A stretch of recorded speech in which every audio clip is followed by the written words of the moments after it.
Salam saudara yang dikasihi Tuhan. Hari ini kita memasuki episode keempat dari serial Menguat di Tengah Hidup.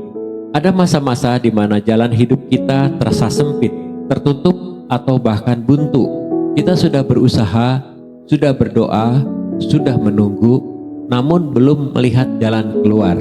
Di saat-saat seperti itu, Tuhan mau mengingatkan kita bahwa pengharapan di dalam Dia tidak pernah sia-sia. Firman Tuhan dalam Roma 12 ayat yang ke-12, bersukacitalah dalam pengharapan, sabarlah dalam kesesakan, dan bertekunlah dalam doa. Saudara yang terkasih, ayat ini terasa sederhana, namun sangat dalam. Pengharapan, kesabaran, dan kekuatan adalah tiga hal yang Tuhan berikan agar kita kuat di tengah perjalanan hidup. Pertama, bersukacitalah dalam pengharapan.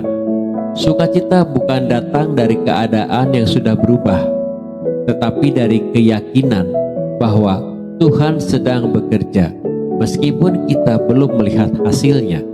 Pengharapan di dalam Tuhan bukan hanya pikiran positif, tetapi keyakinan bahwa janjinya tetap benar. Kedua, sabarlah dalam kesesakan. Kesabaran bukan sekedar menunggu. Kesabaran adalah memilih untuk tetap percaya ketika waktu Tuhan berbeda dengan waktu kita.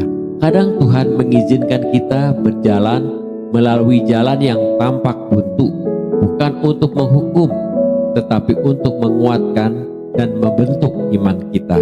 Seperti orang Israel di tepi Laut Merah. Di depan ada laut, di belakang ada tentara Firaun. Secara manusia, semuanya buntu. Namun justru di tempat itulah Tuhan membuka jalan yang tidak pernah terpikirkan sebelumnya. Apa yang tampak mustahil bagi manusia tidak mustahil bagi Tuhan. Ketiga, bertekunlah dalam doa. Doa bukan hanya permohonan. Doa adalah pernyataan iman. Saat kita terus berdoa, kita sedang berkata, Tuhan, aku percaya Engkau memegang hidupku.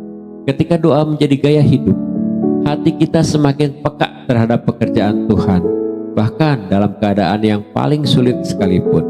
Saudara, jika hari ini jalan di depan saudara terasa buntu, jangan menyerah. Masalah yang besar tidak lebih besar daripada Tuhan yang saudara sembah. Rencananya tidak pernah gagal, dan kasih-Nya tidak pernah berhenti bekerja. Terkadang Tuhan mengizinkan jalan tertutup agar kita belajar melihat pintu yang Ia buka. Terkadang Ia mengizinkan kita berhenti agar kita belajar bersandar sepenuhnya kepadanya.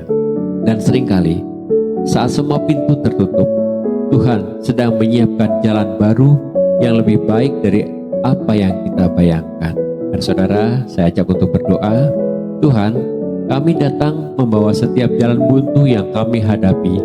Engkau tahu pergumulan kami, kebingungan kami, dan ketidakpastian kami. Berikan kami pengharapan yang baru, kesabaran yang teguh, dan hati yang bertekun dalam doa. Bukalah jalan-Mu di waktu-Mu, dan ajari kami percaya bahwa Engkau selalu mengerjakan yang terbaik. Dalam nama Tuhan Yesus kami berdoa. Amin. Saudara, jalan buntu bukan akhir dari perjalanan. Kadang itu adalah awal dari karya Tuhan yang lebih besar. Tetaplah berharap, tetaplah sabar, dan tetaplah berdoa. Tuhan yang memimpin langkahmu akan membuka jalan pada waktunya yang terbaik. Tuhan Yesus memberkati. Terima kasih sudah mengikuti renungan harian Barsi hari ini. Jika saudara merasa diberkati, jangan lupa like, subscribe, dan aktifkan lonceng notifikasi. Bagikan video ini agar lebih banyak orang dikuatkan oleh firman Tuhan. Sampai jumpa di renungan berikutnya. Tuhan Yesus memberkati.